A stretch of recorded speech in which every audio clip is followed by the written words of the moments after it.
Merci beaucoup. D'abord, je suis très déçu parce que je n'ai pas été introduit par Monsieur Rochdi. Et je trouve qu'il fait ça très très bien. Et vous avez eu tous une introduction formidable de vedette américaine, donc je me trouve un peu jaloux. En tout cas, messieurs les ministres, monsieur le président de l'université, monsieur le secrétaire général du Conseil suprême des universités, monsieur le président de France Université, mesdames, messieurs les présidentes et présidents, mesdames, messieurs les chercheuses, chercheurs, enseignants, étudiantes et étudiants. D'abord, merci beaucoup de l'immense honneur qui nous est fait d'être parmi vous dans cette institution et du caractère, au fond, très singulier de ce moment quand on vient en Égypte parler à sa jeunesse. C'est venir parler dans une des plus vieilles civilisations du monde à un des pays les plus jeunes au monde. Et c'est le merveilleux paradoxe de l'Égypte aujourd'hui. C'est que vous avez tout à la fois, en effet, une civilisation de laquelle Champollion disait « l'Europe doit le principe de toute sa connaissance à l'Égypte » et qu'en même temps, un Égyptien sur deux a moins de 25 ans. Ce qui est un trésor et ce qui montre l'importance d'investir sur ce capital humain, ce que vous êtes toutes et tous en train de faire. Alors, je voulais vous dire d'abord ma confiance et ma gratitude à l'égard de celles et ceux qui font vivre la relation universitaire, qu'il s'agisse de l'enseignement, de la recherche et de ce qui a été annoncé aujourd'hui et de ce que vous portez et ce que vos histoires ont pu nous dire. Et puis je vais essayer de répondre à la question de Salé ensuite. Vous dire en effet que notre partenariat est ancien, qu'il a souvent reposé sur l'archéologie, le patrimoine, mais aussi des filières de recherche, et que quand on regarde aujourd'hui l'Égypte, elle est impressionnante par sa qualité académique, qui en fait l'une des places fortes de la recherche, de l'enseignement dans la région, la qualité aussi et la vitalité de son innovation, ce qui la place comme un des principaux écosystèmes d'innovation au monde, parmi les 20 premiers, à coup sûr le premier du continent africain et du Moyen-Orient. Et qu'il s'agisse d'énergie, de pharmacie, de tourisme, d'informatique, d'agriculture, j'aurais du mal à citer toutes les filières, votre nation se place à l'avant-garde de la qualité de ces formations. Ce qui fait que nous avons su, à travers le temps, nouer des relations. L'école de droit de la Sorbonne au Caire est fière d'avoir ce partenariat avec cette université. Et puis nous avons en effet, monsieur le ministre l'a rappelé, 50aine de diplômes communs déjà consolidés, 42 protocoles là parachevés qui permettent de consolider 70 programmes. On a, vous en êtes l'incarnation, à peu près 3000 étudiants qui viennent un moment poursuivre leurs études en France, ce qui est une augmentation très importante ces dernières années. On a fait plus 22% d'augmentation pour les étudiants égyptiens accueillis en France, ce qui est une force, une chance. Et je veux, chère Anna, reprendre ce que vous nous avez proposé au bon. Chiche, allons-y. Et je souhaite qu'on puisse vous accompagner dans les idées que vous avez portées pour vous permettre d'avancer. Et ça va nous permettre, avec Campus France qui est là à nos côtés, de faire encore mieux, d'accueillir encore mieux et pour tout ce programme d'accompagnement des étudiants, de faire encore davantage.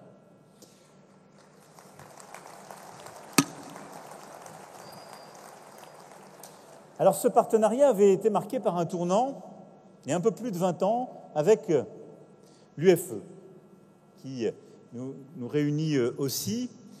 Et il faut bien dire que pendant plusieurs années, ce projet a tâtonné. Et avec le président Sissi, en 2019, on a voulu lui donner une nouvelle orientation. Et je voulais vraiment dire ma gratitude à l'égard de notre ambassadeur, monsieur le président du Conseil, de toutes les équipes, de vous, cher président, de nos architectes qui nous ont présenté le magnifique projet qui est en train d'être parachevé, de toutes les équipes éducatives et de recherche, car notre université, maintenant, va prendre un nouveau tournant et l'UFE est d'ores et déjà maintenant revenu sur une trajectoire magnifique qui va nous permettre d'arriver dans quelques années à peine, monsieur le ministre, nous en sommes convaincus, je le sais, aux 7000 étudiants que nous visons. dans un campus magnifique, avec là aussi une architecture à l'avant-garde à la fois du beau et du durable, et qui va nous permettre donc d'avoir là aussi des étudiants égyptiens, mais de tout le continent, parce que c'est votre ambition, qui seront formés dans ce partenariat et cette université française d'Égypte. Et je veux vous dire la très grande fierté de voir cette maquette tout à l'heure, mais de savoir que dans quelques mois, pour le premier tronçon, ce sera une réalité pleine et entière, et que d'ici à 2 ans, 2 ans et demi, ce sera une réalité pour l'ensemble de ce site. Et donc, dans quelques années à peine, ces 7000 étudiants seront là. C'est une vraie révolution. Et je veux remercier l'ensemble des universités qui ont été présentes aujourd'hui pour signer ces partenariats et pour ainsi accompagner ce magnifique projet de notre Université française d'Égypte, qui sera cette tête de pont, mais la tête de pont d'un partenariat qui est au fond beaucoup plus large et qui veut regrouper les organismes de recherche français. Je salue toutes les présidentes et présidents qui sont là dans mes délégations, CNRS, IRD, CIRAD et tant d'autres, l'INSERM, le CNES et beaucoup d'autres organismes de recherche sont impliqués dans les projets. Et remercier toutes les universités qui sont là, saluer le consortium aussi d'établissements français, coordonné par l'université de Cergy Paris Université, qui contribue plus largement à justement l'offre de formation de l'établissement ainsi élargie. Alors, au-delà de l'UFE, de ces partenariats signés aujourd'hui, la France veut continuer d'être aussi un partenaire de confiance pour l'Égypte. Nous avons la chance depuis beaucoup d'années d'être là avec nos écoles françaises, notre réseau, avec aussi tout le partenariat que nous nouons avec le réseau, le tissu des écoles françaises justement d'Orient. Et nous continuons de les accompagner. J'ai croisé tout au long de ce déplacement beaucoup d'entre vous qui aviez appris dans ces écoles, quel que soit le réseau.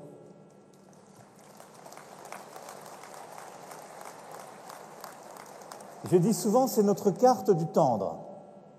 Et c'est d'ailleurs le visage magnifique d'une laïcité à la française que vous, Égyptiennes et Égyptiens, connaissez bien.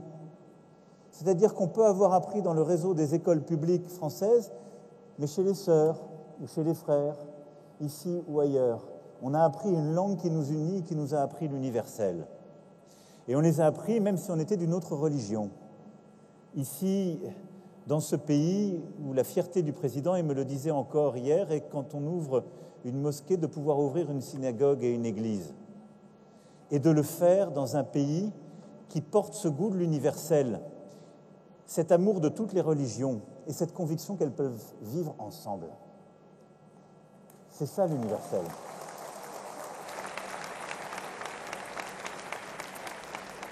Alors je voulais d'abord vous dire qu'on va continuer de soutenir nos écoles françaises, la langue française à travers toutes ces écoles, pour que les sœurs, les frères, les enseignants, dans tous nos tissus publics, quel que soit leur statut, continuent d'apprendre à des jeunes enfants en Égypte et plus largement dans toute la région le français.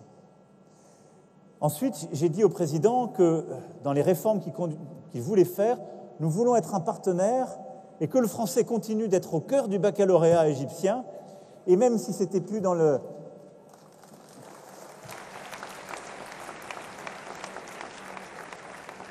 maquette, parfois comme on dit chez nous, je crois, que ce soit une option qui donne plein de crédits et donc qu'il y ait beaucoup d'incitations pour les jeunes Égyptiennes et Égyptiens à apprendre le français. Ensuite, je lui ai dit qu'on voulait continuer d'aller plus loin et il a des grandes ambitions pour sa jeunesse, il a raison. Et donc nous voulons, au-delà de l'UFE, au-delà des partenariats signés aujourd'hui, être des partenaires de confiance pour vos universités. En faisant quoi? En aidant à former les enseignants. À le faire d'ailleurs pour les enseignants en langue française du cycle primaire et secondaire, mais pour les universités aussi.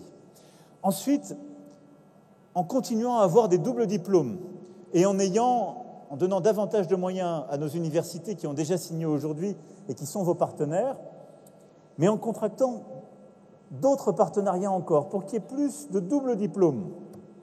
Et puis enfin, en aidant à financer ces projets, ce que fait déjà l'Agence française de développement, mais en mobilisant aussi le secteur privé. Vous l'avez très bien dit. Et beaucoup sont là qui sont prêts à le faire. Capgemini, qui croit dans la jeunesse, par exemple, égyptienne qui va venir ici embaucher des jeunes ingénieurs, des développeurs, va être un partenaire, j'en suis sûr, aussi pour aider à former. Elle l'est déjà. Et donc, on va aussi mobiliser nos universités pour faire des programmes communs et être, en quelque sorte, des partenaires de ce formidable développement que veut le président Sissi pour votre université. Puis, on va le faire également avec toute la francophonie. Parce que pourquoi j'ai cet amour de la langue en partage? C'est parce que dans votre pays, malgré toutes les idées reçues, c'est là qu'on continue de former et d'avoir le plus de locuteurs en langue française, dans toute la région. Et c'est un trésor. Et en effet, cette richesse qu'il y a aujourd'hui autour de la francophonie, c'est presque 3,5 millions de locuteurs français dans ce qui fait de vous le plus grand pays francophone de la région.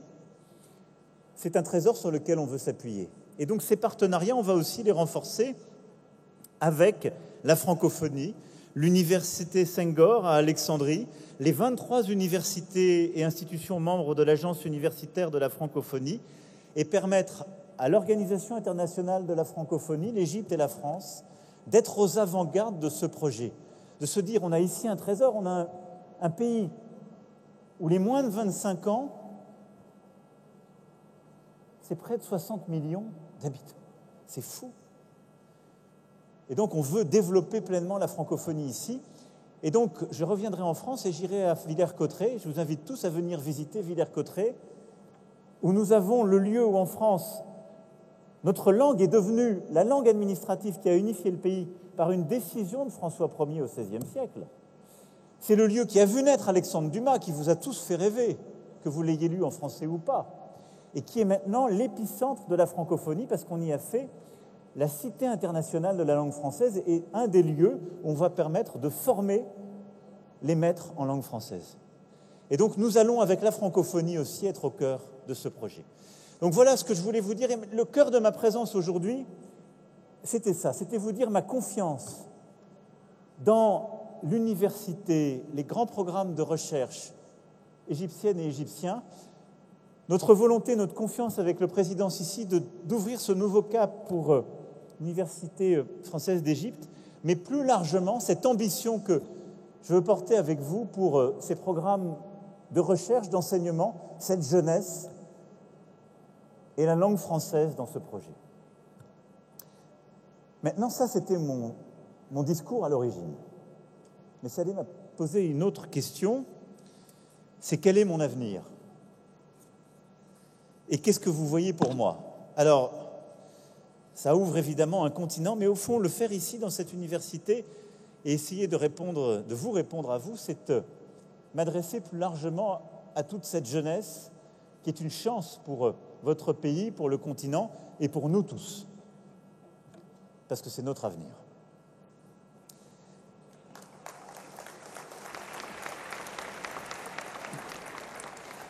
Et ma première réponse sera de vous dire, je n'ai aucune réponse ou aucun conseil sérieux à vous donner. Parce que ce sera à vous de l'écrire, votre avenir.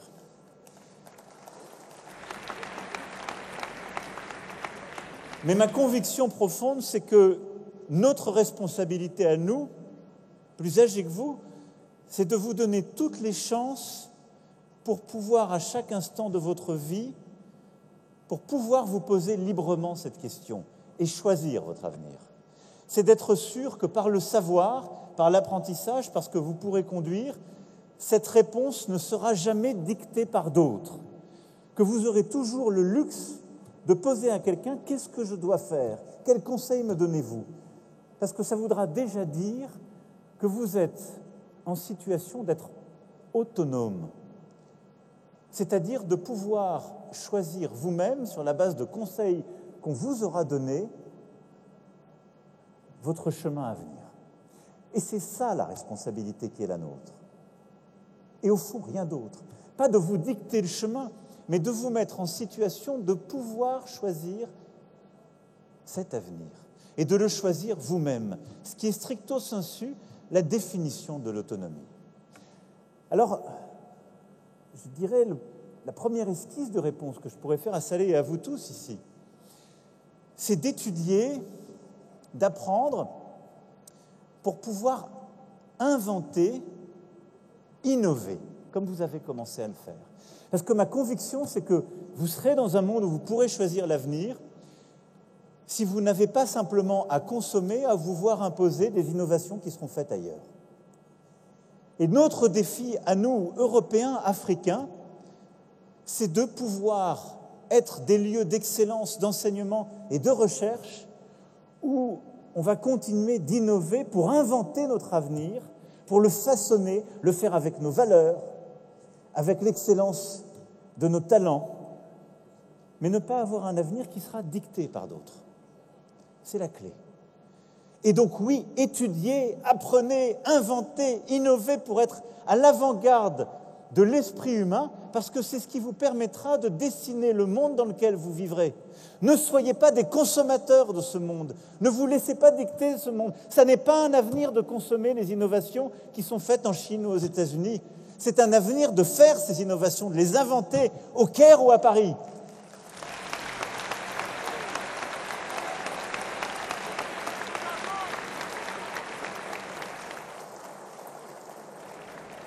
Ensuite, voyagez, apprenez, soyez ces méninges nomades dont parlait André Chédid entre nos deux rives, mais n'oubliez jamais où vous habitez. N'oubliez jamais d'où vous venez. Je vous dis ça parce que vous qui êtes cette jeunesse,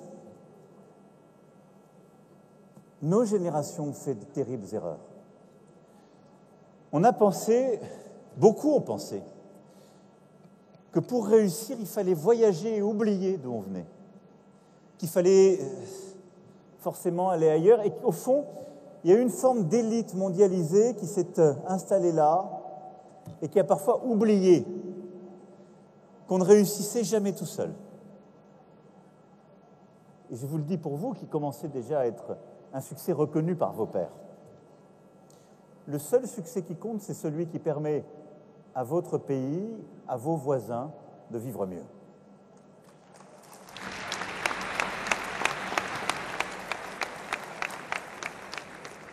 Et vous arrivez à un moment du monde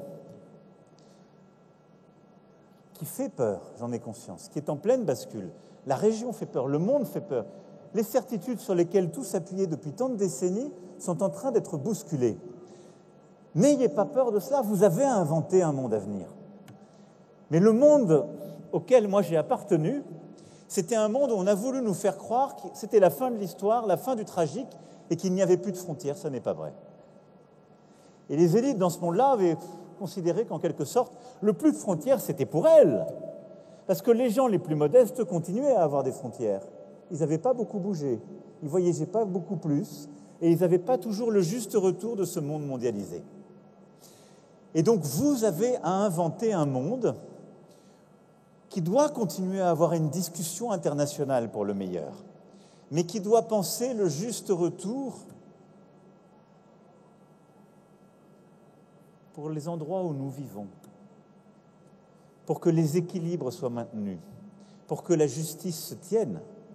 Et les universités sont faites pour cela. Et je le dis avec beaucoup d'humilité, je suis là dans la plus vieille université de votre pays, l'une des plus vieilles du continent.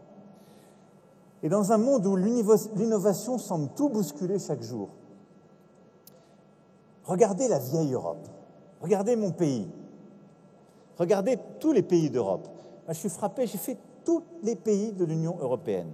Quand vous allez dans un de ces pays, quel est l'endroit le plus ancien? Ce n'est pas une usine, ce n'est pas un lieu de présidence de la République, un lieu de Premier ministre, ni même un parlement. C'est une université.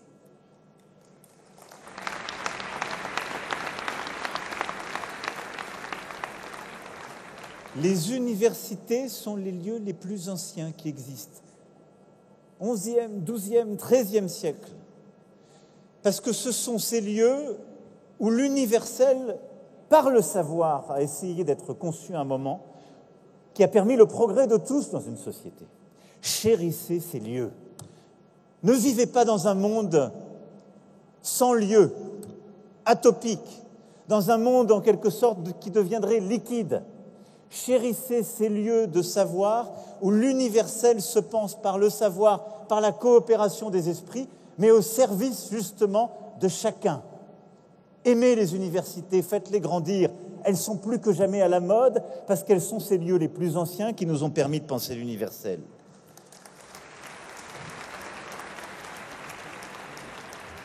Et regardez le paradoxe de ces gens qui nous ont inventé la mondialisation, les réseaux sociaux, et qui, dans le même temps, dans ces mêmes réseaux sociaux, véhiculent des discours de peur, des discours de haine, des discours de fermeture des frontières.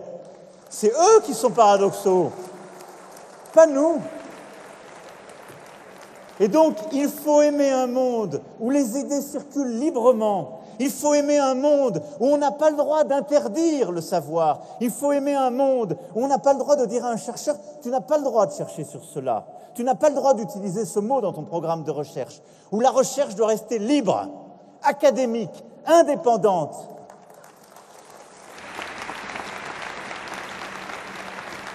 Parce que c'est le seul moyen de faire avancer l'esprit humain.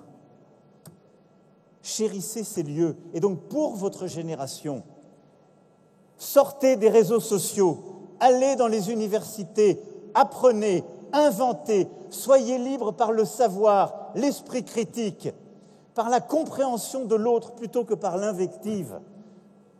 Et alors, vous ferez avancer votre génération et notre monde.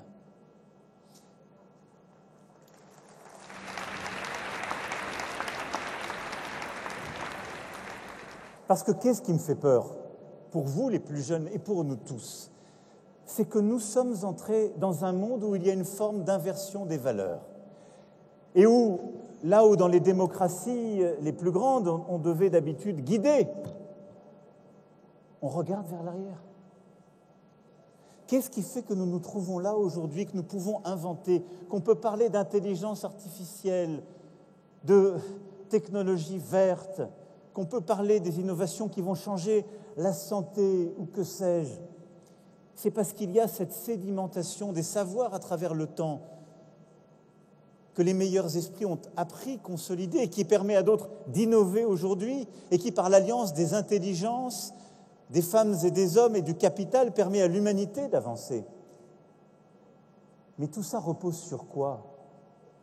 Une connaissance libre, une recherche libre, un accès libre de chacune et chacun pour que, d'où qu'on vienne, on puisse accéder à ce savoir et donner le meilleur pour le bien de tous.